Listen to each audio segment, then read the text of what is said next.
Good morning મારા વાલા વિદ્યાર્થી મિત્રો. દોસ્તો, ફિઝિક્સની એક્ઝામની વાત. આજનો આખો સેશન એ ફિઝિક્સની એક્ઝામને અનુસંધાનમાં કહેવામાં આવશે કે ફિઝિક્સની એક્ઝામની તૈયારી કઈ રીતે કરવી.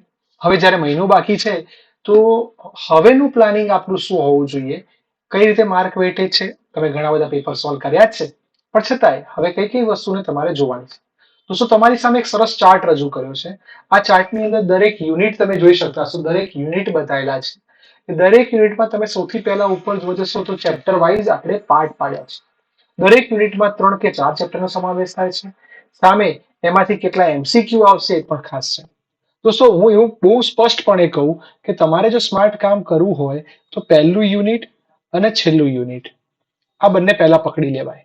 જેમ કે ચેપ્ટર નંબર 1, 2 અને 3 જે તમારા કોચિંગમાં જેની ઘણી બધી વાર એક્ઝામ બી લેવાઈ હશે, તો તમે જુઓ એના 14 એમસીક્યુ છે અને આના પણ 14 એમસીક્યુ છે.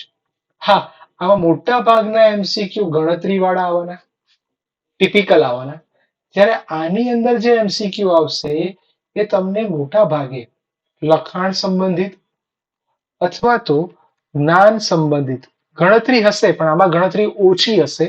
તો એક આના 14 માર્ક્સ ઉઠાવી લેવાય. એ તમારા 14 માર્ક્સ સરસ કરી લેવા જોઈએ. બીજું, આમાંથી તમે એ વિચારો કે 4 માર્કના 2 પ્રશ્નો છે. બધા છોકરાઓને મોટા ભાગે ખબર છે કે આ 2 પ્રશ્નો એ મોટા ભાગે ચેપ્ટર નંબર 2 અને 3 માંથી આવતા હોય છે. જ્યારે અહીંયા જે 2 પ્રશ્નો છે એ મોટા ભાગે 12 અને 14 ચેપ્ટરમાંથી આવતા હોય છે. તમે અલગ અલગ પેપરોનો અભ્યાસ કર્યો હોય તો આ 4 ચેપ્ટર એવા છે, બીજું, ત્રીજું, 12મું અને 14મું. આ 4 ચેપ્ટર દોસ્તો એવા છે કે જે તમને 4 માર્ક્સ રોકડા આપશે, કે જેની અંદર દાખલો બી હોઈ શકે અને થિયરી પણ હોઈ શકે. તો એ માર્ક્સ પહેલા લઈ લેવાના. જ્યારે હું 2 ગુણના પ્રશ્નોમાં જો દરેક જગ્યાએ ઇક્વલ છે, 3 ગુણના પ્રશ્નોમાં તમે અહીં જોઈ શકો છો, અહીં 3 ગુણનો પ્રશ્ન એક જ છે.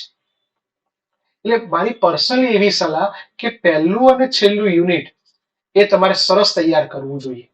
ખાસ કરીને દીકરાઓ, છેલ્લા યુનિટ 12, 13, 14 પરમાણુ, ન્યુક્લિયસ અને સેમિકન્ડક્ટર્સ, આની અંદરથી મેક્સિમમ એક માર્કના એમસીક્યુ જલ્દી આવડી જાય હોય છે. તો તમારે એ એમસીક્યુ ને સરસ રીતે તૈયાર કરવા જ જોઈએ. તો આ સ્માર્ટનેસનું કામ થયું, શોર્ટ ટ્રીકની વાત થઈ.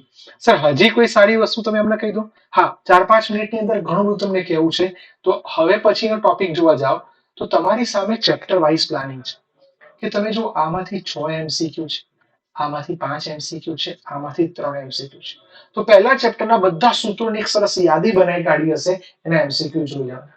દોસ્તો, આમાંથી બહુ લાંબો પ્રશ્ન પૂછાય એવી શક્યતા ઓછી છે. 2 ગુણના જ પ્રશ્ન છે. હા, આના લાંબા દાખલા અને લાંબી થિયરી પહેલા કરી જ દેવાની, કોઈ પણ ભોગે. તમારું આ ચેપ્ટર, ચેપ્ટર નંબર 3 એ સૌથી ફેવરિટ હોવું જોઈએ. એમાંથી મેક્સિમમ માર્ક્સ ઉઠાવી લો. પછી બેટા આવ્યું ચોથું ચેપ્ટર. ચોથા ચેપ્ટરમાં જો 4 માર્ક્સનો પ્રશ્ન ખાલી એક જ ચેપ્ટરમાંથી છે, એ છે તમારું ચેપ્ટર નંબર 7. જોઈ શકાય છે કે જે તમારા 7મા ચેપ્ટરમાંથી જોજો તો એક જ પ્રશ્ન કામનો છે. તો એ 4 માર્કનો પ્રશ્ન તમને ખબર હોવી જોઈએ કે મોટા દાખલા 3-4 છે અને 4-5 મોટી થિયરીઓ છે જે એમાંથી મોટા ભાગે આવશે. તો એમસીક્યુ કયા કયા ઉઠાવી લેવાય? તો તમે જો ચેપ્ટર 5 માંથી એમસીક્યુ છે એ આની અંદર 3 માર્ક્સનું આ વેઇટેજ વાળું ચેપ્ટર છે કે જેની અંદર 5મા ચેપ્ટરમાંથી એક એમસીક્યુ આવવાનો છે. એક એમસીક્યુ અથવા 2 થી 3 એમસીક્યુ આવશે. 2 માર્કનો પ્રશ્ન કન્ફર્મ છે.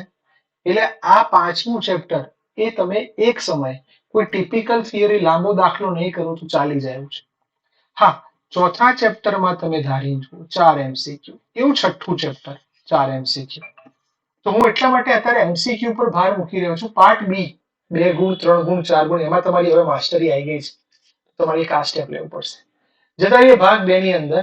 દોસ્તો, 8મું ચેપ્ટર માત્ર એમસીક્યુ વાળું છે. તો તમારે આના એમસીક્યુ 1 લાઇનર, એક લાઈન એનસીઈઆરટી ની વાંચી જ લેવાની. 9મું ચેપ્ટર, 9મા ચેપ્ટરમાંથી 4 માર્કનો પ્રશ્ન છે. તો ટેલિસ્કોપ વાળો પોર્શન છે, પ્રિઝમ વાળો પોર્શન છે, પહેલા ઉઠાવી લો. એ બધું પાકું કરી દેવાનું. અરીસાનું સૂત્ર છે, લેન્સ મેકર્સ ફોર્મ્યુલા છે, જેના દાખલા અને થિયરી આવે છે, ખાસ કરાય. 10મું ચેપ્ટર, જેમાંથી 2 જ એમસીક્યુ. તો હવે ડેન્જર માણસ આવ્યો. 11મું ચેપ્ટર. 11મું ચેપ્ટર દોસ્તો 5 એમસીક્યુ. આ જવા જોઈએ નહીં. આ 5 એમસીક્યુ ખાસ કરી દેવાના. વર્ક ફંક્શન થી માંડીને એક માર્કનું જે બી આવતું છે એ બધું આમાં ખાસ જોઈ લેજો. જ્યારે 13 આ તમે જુઓ, આની અંદરના તમે જોશો ને બેટા તો 4, 5 અને 5. એટલે મેં તમને વાત કરી હતી કે ચોથું યુનિટ, ચેપ્ટર 3 જ ચેપ્ટર અને 31 માર્ક્સ. જ્યારે આની અંદર તમે જુઓ 4 ચેપ્ટર છે. ઓકે, આના ચેપ્ટર પ્રમાણમાં સરળ છે, તો આ સરળ ચેપ્ટર બી છે. બીજું આના માર્ક્સ પણ વધારે મળે છે. તો દોસ્તો પહેલા આને ઉઠાઈ લેજો, પાક્કું કરી દેજો. આ ચેપ્ટરને મસ્ત તોડી કાઢો, ભૂકો કરી નાખો.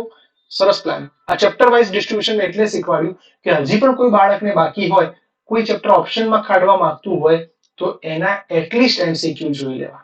ઓકે, નાનો વિડીયો બનાવ્યો છે એટલા માટે કે તમે સરસ તૈયારી કરી શકો, પ્લાનિંગ કરી શકો. તો લાગી જાઓ તૈયારી તરફ. By everyone, take care, all the best.